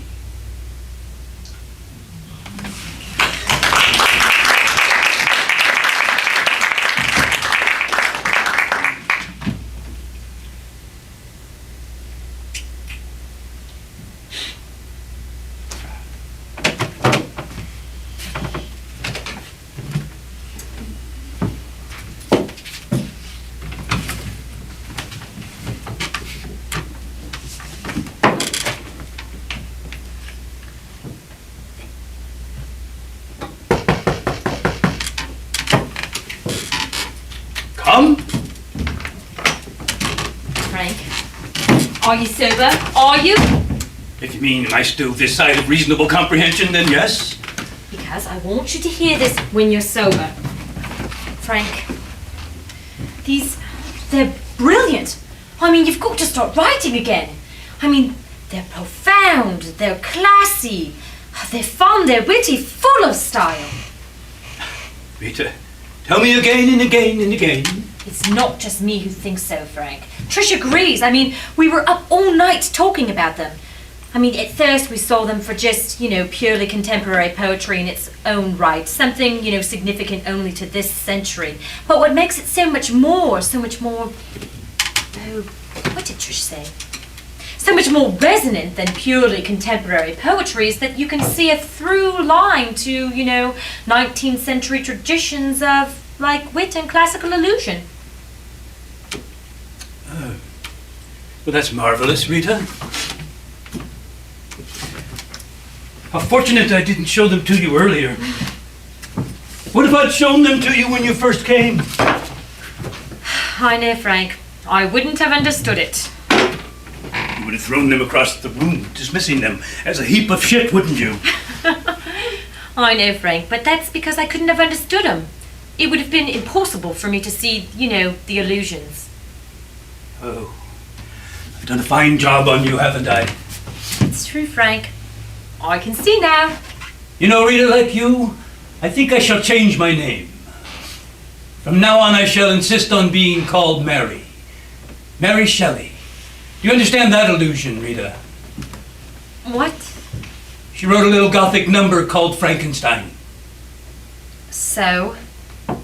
This clever, pyrotechnical pile of self-obsessed garbage is worthless trash and can be recognized as such by anyone with a scrap of common sense. This is the kind of thing that gives publishing a bad name. Wit? There's more wit in the telephone book. And more insight, too. It is characterless, without style and pretentious.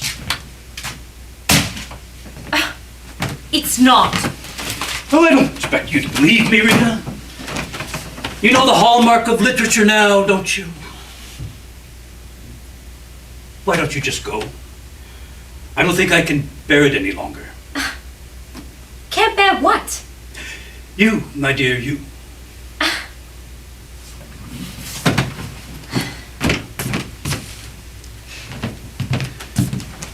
I'll tell you what you can't bear, Mr. Self-pitying piss artist.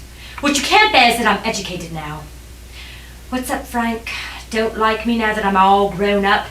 Now that you can't bounce me on Daddy's knee and watch me stare back and wide-eyed wonder at everything he has to say? I'm educated now, Frank. I've got what you have and you don't like it because you want to view me as the peasant I once was. You're just like the rest of them. You like to keep your natives thick so that way they look charming and delightful. I don't need you, Frank. I've got a room full of books. I know what clothes to wear, what wine to buy, what books and papers to read, what plays to see. I can do without you. And is that what you wanted, Rita? Have you come all this way for so very, very little? So little to you, who mocks and squanders every opportunity and takes it for granted.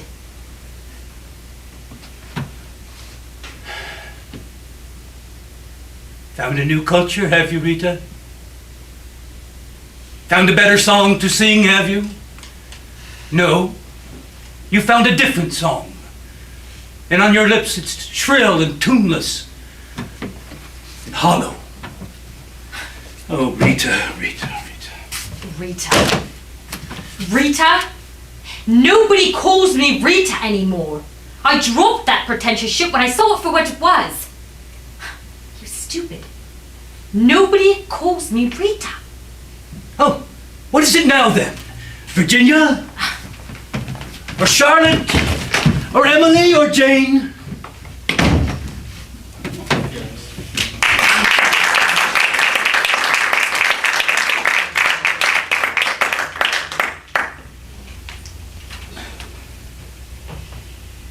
Yes, yes. Yes, I'm looking for Rita. Rita White. Oh, I'm sorry. It's not Rita. It's Oh, God, it's Susan. Susan White, does she work there? No?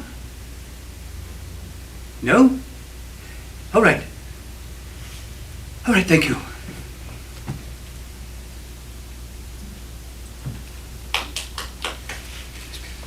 Yes, Trish, is it? Trish? Yes, I'm calling about Rita. Oh, Rita! Oh, no, I'm sorry. Susan. Yes, Susan. Oh, this is Frank.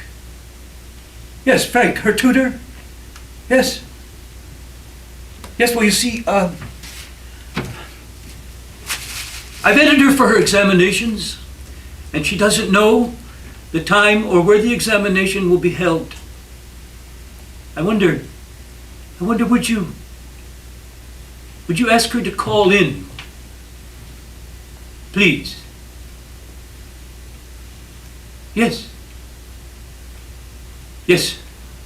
That's right. Thank you.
Hello, Frank. Merry Christmas.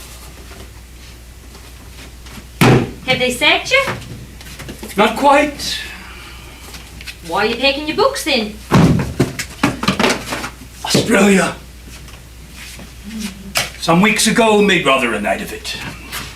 Did you bugger the bursar? Metaphorically. And as it was only metaphorical, the sentence was reduced from the sack to 2 years in Australia. Hardly a reduction in sentence, really, but... What did Julia say? Bon voyage? She's not coming with you. No. What do you do then? What do you think I'll do? Australia? It's perfect for the likes of me. Come on, Frank. It is! Don't you know they've named their favorite drink after a prominent literary figure?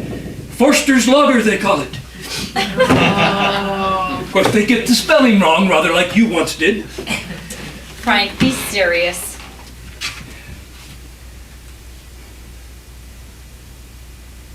Why in God's name did you come back here?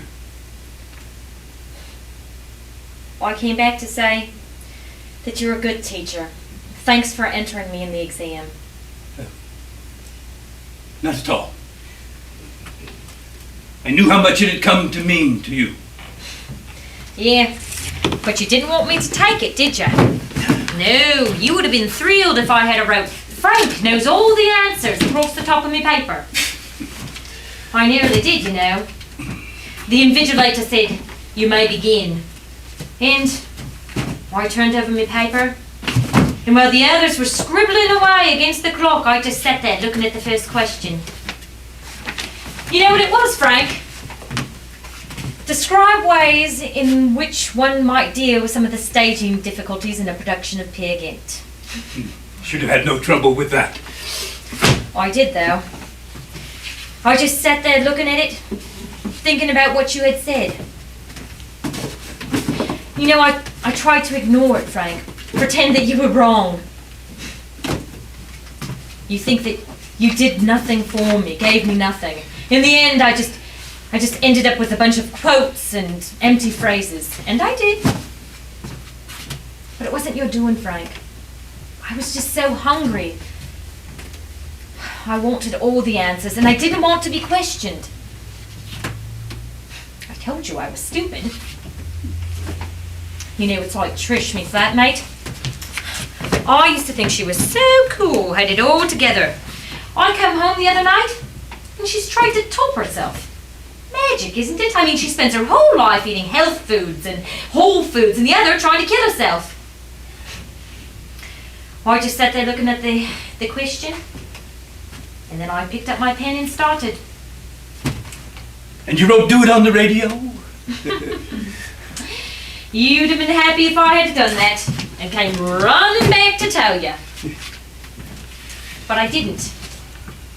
I had a choice. I chose me, and I did the exam. I know.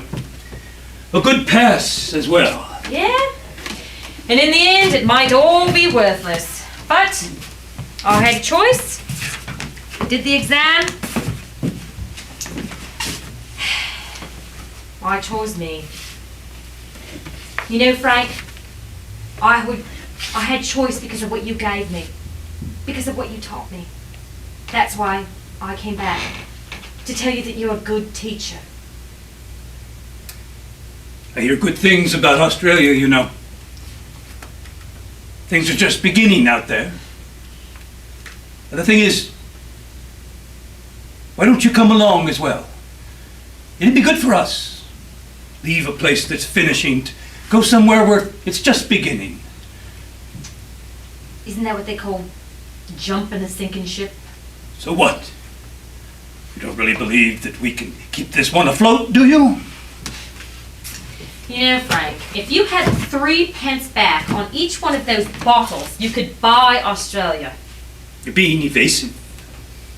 I know. It's just that Tiger's asked me to France for Christmas. Will you go? I don't know. He's a bit of a wanker, really. And my mother's asked me to hers for Christmas as well. What will you do? I don't know. I might go to France. I might go to my mother's. I might have a baby. I don't know. I'll make a decision. Well, whatever you do, you might as well take this. What's this? Well, it's a dress, actually. I bought it some time ago for an educated woman friend of mine. Don't know if it'll fit. I was rather pissed when I bought it. An educated woman? And is this what you call a scholarly neckline? When choosing it, I put rather more emphasis on the word woman than the word educated. You know, Frank, all I've ever done is take from you. I've never given you anything. That's not true. It is true. It's absolutely true. But you know, there was never anything that I thought that I could give you. Until now. Come here, Frank. Come here, sit down. What?